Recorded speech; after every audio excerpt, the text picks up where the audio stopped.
The importance of friendship.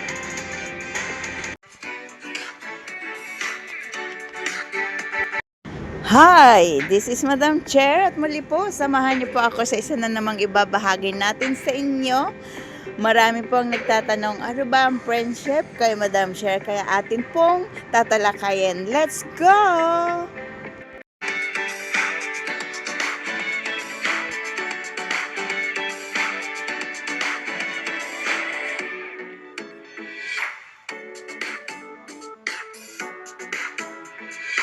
Hello po sa lahat at ang ibabahagi natin ngayon ay tungkol po sa pakikipagkaibigan o paano ba magkaroon ng mga kaibigan. Sabi nga, the language of friendship is not words but meaning. O diba? Napakaganda.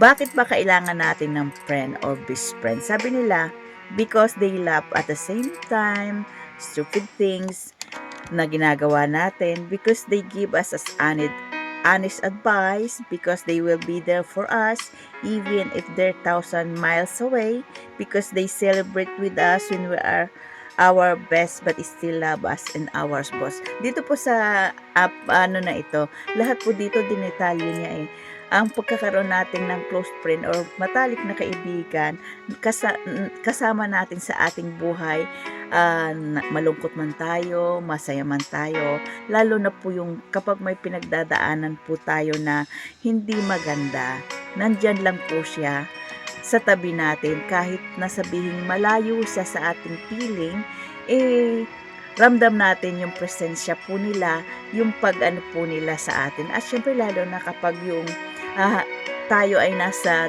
downfall ng ating buhay, doon natin makikilala ang totoong kaibigan. At kapag nakakapagsabi sa atin ng mga mali nating nagagawa o yung hindi maganda sa atin, that is a true friendship. Ano po pa ba? Ano pa ba ang friends? Friends are the most important part of our life. Kasi kung wala tayong friend, hindi po masaya. Kasi may mga bagay sa ating buhay na minsan hindi natin masasabi sa ating magulang, sa ating anak, o sa ating mga kapatid. Pero sa kaibigan natin, nasasabi natin. Yun ay isang important things na pwede nating sabihin. Alin pa po ba? Friends are probably the only people who will understand the depth of our silence than our words. Tama naman po. Dahil kahit hindi po tayo magsalita, hindi po tayo umimik, alam na po nila yon kung ano yung ating nadaraw na isang atik sa balikat o isang yakap, isang hug, is isa yon sa ginagawa ng kaibigan. A certain feeling in emotion that you can share with your family can be shared with your friends Lagyan mo also. na ng ano. Friends form the most important part of our childhood, and the kind of friendship we surround ourselves with will help us shape our personality. Totoo naman po na It's a prank. mula pagkabata, di ba? Lalo na po as being OFW. Kaya mo, nakita mong kapag ang itsura nakakapag-alaga po niya tayo na ng naging ano na yung siya. from Hindi katulad toddler. nung nakala mo 10 ang 6 months pa pinapakain. lang po sila, nagpi-play date na po sila, nagpi-play group na po sila, kahit hindi pa sila nakakapag-usap, yung laro-laro lang po, and they develop the friendship kahit hindi pa po sila nakakapag-usap.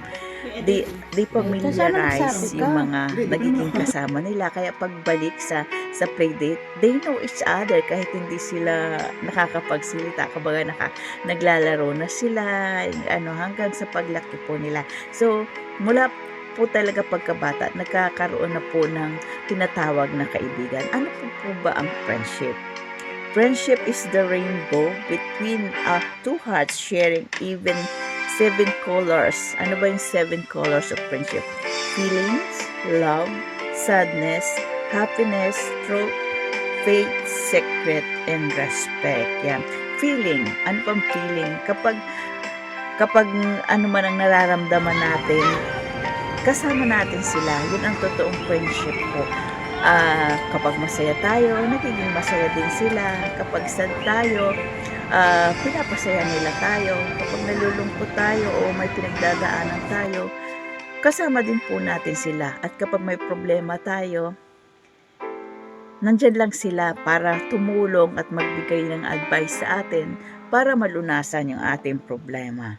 Ganon din po sa love, they show to us their loves, not only the words na saying, love naman kita mahal naman kita No, love is most kapag ipinakita natin, do action. Yun po ang mas po, sabi nga, action is speak than words. Di po ba? Kaya ganun po. So, alin pa po ba? Sa sadness, kapag malungkot tayo, nandyan ang mga kaibigan natin, shoulder to cry on, ika nga, paghaglang sa atin, pagtapik sa ating balikat. Minsan nahahagaan po yun ang ating mga kalungkutan. Lalo na sa happiness, makikitawa sa yan na para tayong luka-luka, kasama natin yan. Yan ang totoong friendship. At sa yung truth, kapag merong, katulad na sabi ko kanina, kapag merong hindi tayong nagagawa o nasasabing hindi maganda sa isang tao o sa masasabi nila sa atin in front of us, makakausap nila tayo. Yun po ang totoong kaibigan. Ganon din po yung faith. Halimbawa, sa pananampalataya, maiintindihan ka nila.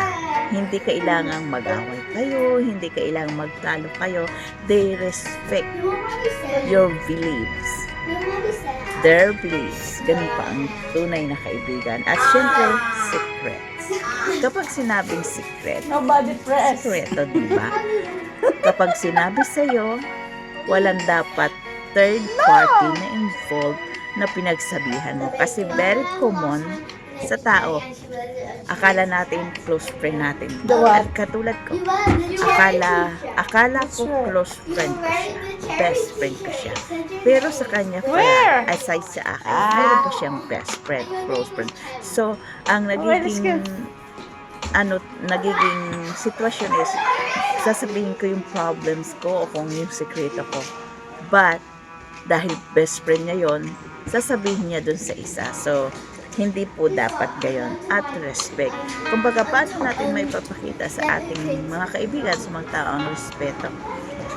Kapag, katulad niya, kapag nagsasabi sila ng problems nila, hindi natin dapat sabihin yun sa iba. Magbibigay tayo sa kanila ng advice para makatulong sa kanila, hindi para maguluhan pa sila. And one thing, kapag nagbigay po tayo ng advice, hindi kailangan yun ang masunod o yun ang gawin ng binibigyan natin ng advice. Kaya tayo nagbibigay ng advice sa isang tao. It depends to the people na binigyan natin ng advice kung yun ay kanyang gagawin sa kanyang buhay. Kasi sabi nga, we give advice people, pero siya pa rin po ang magdi-decide dun sa mga advice na gagawin natin, na ibibigay natin sa kanya. So, dun po, makikita din natin ang respect sa atin ng ating mga kaibigan o respeto mo sa ating mga kaibigan sa anong paraan.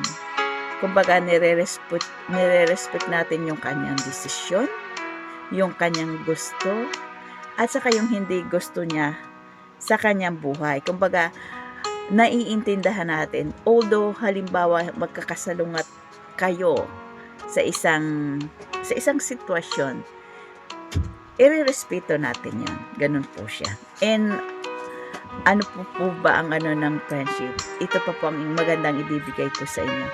One who forgive and propose their friendship, but one who dwells on this path will alienate friends. Yan po ang sa Bible ng friendship. Yan ay sa Proverbs 17:9.